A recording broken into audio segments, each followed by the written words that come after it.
हा प्रश्न एकच माणूस सोडवू शकतो, तो म्हणजे तो म्हातारा. बरोबर ना? खडानखडा माहिती मिळवली असतो या प्रकरणाची. भाऊजी, अहो प्रकरणच तसं आहे.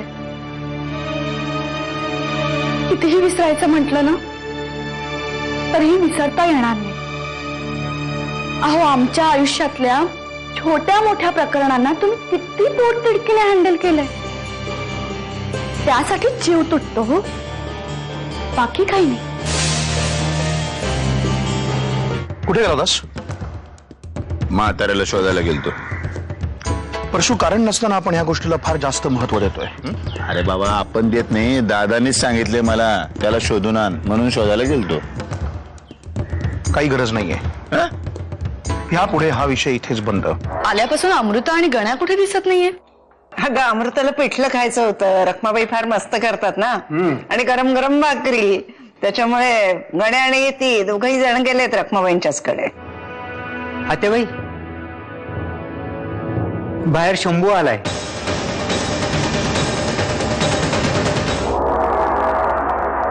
याच्या कानाखाली वाजवून विचारा काय चावटपणा चाललाय ते.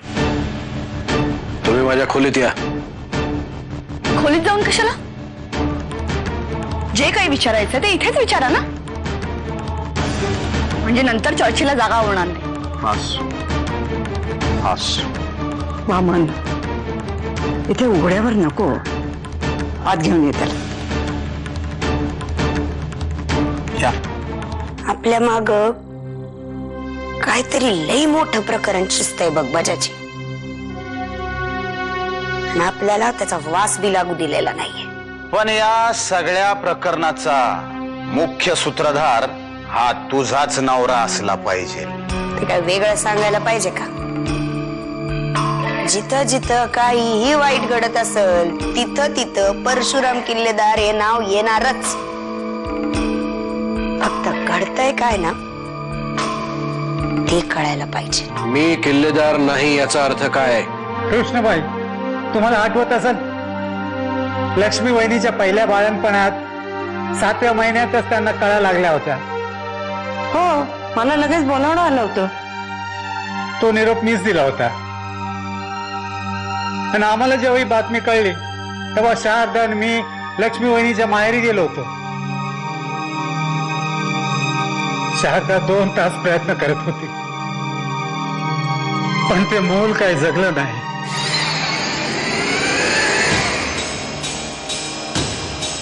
अरे वाचलं नाही म्हणजे काय?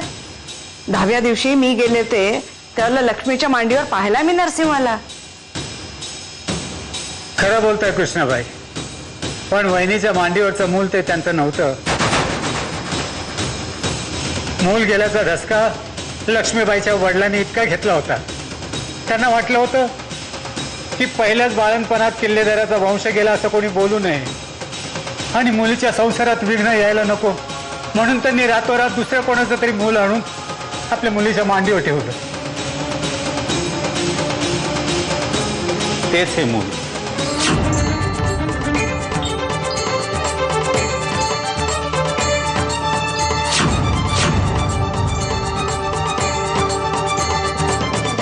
मी या प्रकरणाचा सगळा गुंता सोडवणार आहे भवानी माईकडे जाऊन. तिला सगळंच माहित असेल.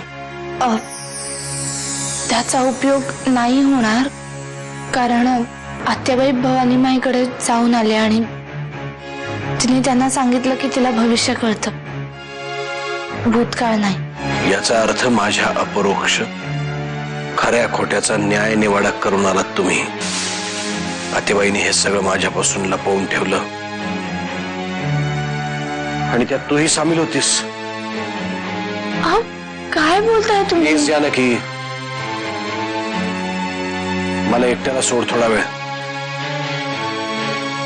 हे बघा जानकी.